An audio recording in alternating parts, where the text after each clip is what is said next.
అందరికి నమస్తే. Group 1లో మెయిన్స్కు 1:100లో పిలవాలన్న demand పైన ఇప్పటికీ ఇంకా అభ్యర్థులు ప్రభుత్వం వైపు చూస్తూ ఉన్నారు.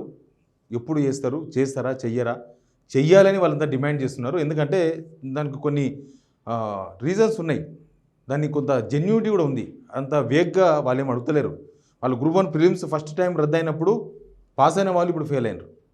గ్రూప్ 1 ప్రిలిమ్స్ సెకండ్ టైం పరీక్ష రద్దయినప్పుడు అప్పుడు రిజల్ట్ రాలే, బట్ అప్పటికన్నా ఎక్కువ మార్క్స్ వచ్చినాయి. ప్లస్ ఈసారికి వాళ్ళు రాలేదు, 1:50 తీసిండ్రు. 1:100 తీయండి, కొంతమంది కన్నా న్యాయం జరుగుతుంది. ఇప్పుడు 31,000 మంది ఉన్నారు, ఇంకొక 5,000 మందో 10,000 మందో పెరగవచ్చు. తీస్తే 1:100లో వాళ్ళని అందరూ పిలవాలని వాళ్ళందరూ అడుగుతున్నారు.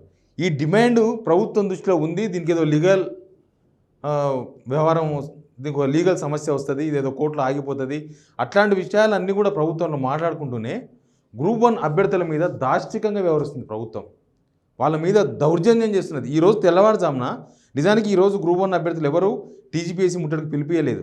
వాళ్ళేమీ నిరసనలకు ధర్నాలకు ఎక్కడ పిలిపియలేదు. కానీ ఈరోజు వాళ్ళు సోమాజిగూడ ప్రెస్ క్లబ్లో మధ్యాహ్నం 3 గంటలకు ఒక ప్రెస్ మీట్ పెట్టిండ్రు, ఒక మీటింగ్ పెట్టిండ్రు. ఆ మీటింగ్ పోదన్న ఉద్దేశమో మరి ఏందో తెలియదు, కానీ ఎక్కడున్నా అక్కడ అరెస్ట్ చేసిండ్రు. చాలామంది అరెస్ట్ చేసిండ్రు. ఒకరు తెలియకుండా ఒకరిని. ఇంతకుముందేమో ఒక దగ్గరికి టీజీపీఎస్ దగ్గరికి వస్తే అందరిని కలిపి అరెస్ట్ చేసి తీసుకుపోయి ఆ గోషమాలు స్టేడియంలోనో లేకపోతే ఇంకో పోలీస్ స్టేషన్కో తరలించేవాళ్ళు. ఇప్పుడు అట్లా కాదు. ఫలానా గ్రూప్ 1 అభ్యర్థి 1:100 డిమాండ్ చేస్తున్న అతను నా దగ్గర ఉన్నాడంటే తీసుకుపోయి ఆ పోలీస్ స్టేషన్లో పెట్టేసిండ్రు. ఒకరికి ఒక సంబంధం లేకుండా. నాకు చాలామంది ఫోన్ చేసిండ్రు, మా వాళ్ళని అరెస్ట్ చేసిండ్రంటే, మా ఇంట్లో ఇట్లా అరెస్ట్ చేసిండ్రంటే, అరెస్ట్ అయిన అభ్యర్థులు కూడా ఫోన్ చేస్తున్నారు. ముషిరాబాద్లో పోలీస్ స్టేషన్ తీసుకుపోయారంటే, మీరుబాద్ పోలీస్ స్టేషన్లో మా వాళ్ళు ఉన్నారంటే.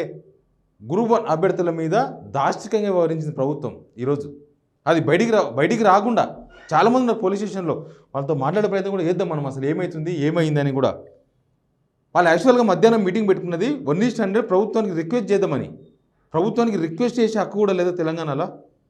మళ్ళీ ఎక్కడ పోతున్నాం మనం? ప్రజాపాలన, ప్రజాస్వామ్యం అన్ని పొద్దుగాలేసి అన్ని మాట్లాడుతున్నాము, కానీ ఇట్లాంటి మాత్రం ప్రజాపాలనలో కరెక్టేనా? దీన్ని ఏ విధంగా చూడాలి, ఎట్లా చూడాలి? అసలు ఇప్పటిదాకా గ్రూప్ 1 అభ్యర్థులకు అపాయింట్మెంట్ ఎవరు ఇవ్వలేదు. గ్రూప్ 2 పోస్ట్పోన్ చేస్తామని కొంతమంది పిలిచి మాట్లాడుతున్నారు. మంచిదే, మేము ఫస్ట్ నుంచి సిగ్నల్ టీవీ తరఫున ఫస్ట్ నుంచి మేము అదే అడుగుతున్నాం. పిలిచి మాట్లాడండి, వాళ్ళకున్న అభ్యంతరాలు ఏందో చెప్పండి అని. ముఖ్యమంత్రి గారికి డైరెక్ట్గా ఎవరు చెప్పలేదు సార్ ఇష్యూ. ఏమన్నా ఛాన్స్ ఉంటే హరగోపాల్ సార్, ఏమాత్రం ఛాన్స్ ఉన్నా సాయంత్రం మీరు ఆ 1:100 ఇష్యూను సరే ఏమైనా కానీ ముఖ్యమంత్రి గారి దృష్టికి తీసుకపోతే ఆ ప్రభుత్వం ఏమైనా నిర్ణయం తీసుకొని కనీసం సీఎం గారి దృష్టికన్నా తీసుకుపోయినట్లు కొద్దిగా బాగుంటుందని చెప్తాను. నేను మాకు అవకాశం ఉంటే చెప్తాను. Thank you sir, thank you very much sir. Please sir. ఇప్పుడు రకరకాల పోలీస్ స్టేషన్లకు గ్రూప్ 1 అభ్యర్థులను తరలించారు. మీరు వాళ్ళని పిలిచి మాట్లాడేది పోయి మాట్లాడకుండా వాళ్ళ డిమాండ్ పరిశీవ్ చేయకపోతే, మీరు అసలు పరిశీవ్ చేయలేదు, దాన్ని అసలు పరిశీలించనే లేదు కదా, వాళ్ళతో మాట్లాడనే లేదు కదా, మీరు ఎందుకు మాట్లాడలేదు? మళ్ళీ వాళ్ళని అరెస్ట్ చేసి తీసుకుపోయి పోలీస్ స్టేషన్లో పడేసిండ్రు. నేనేమంటున్నా అంటే సాయంత్రం హరగోపాల్ సార్, కోనరామ్ సార్, ఆగ్నూరు మురళి గారు వీళ్ళందరూ రేవంత్ రెడ్డి గారితో సాయంత్రం మీటింగ్ ఉంది. సరే అపాయింట్మెంట్ వీళ్ళు అడిగినరా వాళ్ళు ఇచ్చిర్రా తర్వాత విషయం. నిజానికి ఆ అపాయింట్మెంట్ దేనికోసం అంటే రేపు బడ్జెట్ రాబోతుంది, విద్యాశాఖకు బడ్జెట్లో కేటాయింపుల మీద చర్చలట. ఇక్కడ నిరుద్యోగులు వస్తుంటేనేమో చర్చలు లేవు, నిరుద్యోగులు రకరకాల డిమాండ్స్ వినిపిస్తేనేమో దాని మీద ఒక్క చర్చ లేదు. నేను రిక్వెస్ట్ చేసిన హరగోపాల్ సార్ని ఇంతకుముందే 1:100 డిమాండ్ను ఖచ్చితంగా తీసుకుపోండి సార్, ముఖ్యమంత్రి గారి దృష్టికి పరిశీలించమని చెప్పండి. ప్రభుత్వం తలుచుకుంటే లీగల్ ప్రాబ్లమ్స్ రావు, ప్రభుత్వం తలుచుకోకపోతే వస్తుంది. ప్రభుత్వమే దీన్ని ఎవరో కోర్టులో కేసు వేయాలి, దీన్ని నిరుద్యోగుల మీద తోసేయాలని కుట్ర చేస్తే జరగదు.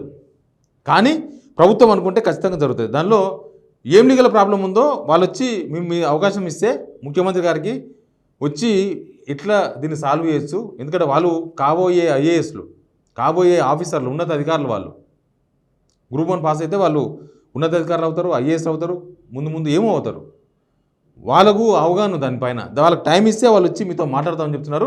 బట్ నేను యాజ్ ఏ జర్నలిస్ట్గా హరగోపాల్ సార్తో ఫోన్లో మాట్లాడినా, మిగతా వాళ్ళకైతే నేను ఫోన్లో మాట్లాడలేదు. నేను ఈ వీడియో ద్వారా చెప్తున్నా, మీరు పోయేది విద్యాశాఖలో బడ్జెట్లో కేటాయింపు మీద, ఓకే అది మాట్లాడండి, అది మెయిన్ సబ్జెక్ట్ ఉండని. బట్ గ్రూప్ 1లో 1:100 డిమాండ్ కూడా సీఎం గారి దృష్టికి తీసుకుపోండి అని చెప్పి నేను రిక్వెస్ట్ చేస్తున్నా మీకు. యాక్చువల్గా సిగ్నల్ టీవీ తరపున మేము రౌండ్ టేబుల్ మీటింగ్ మీద పెట్టింది కూడా సీఎం గారి దృష్టికి పోవాలి ఈ ఇష్యూస్. ఆయన ఏం రెస్పాండ్ అవుతాడో చూడాలి. హరగోపాల్ సార్తో కమిటీ చేసింది కూడా దానికోసమే, ఎందుకంటే కనీసం హరగోపాల్ సార్ కానీ అపాయింట్మెంట్ ఇస్తారేమో ముఖ్యమంత్రి గారు, నిరుద్యోగులకు ఎట్లా ఇస్తలేరని.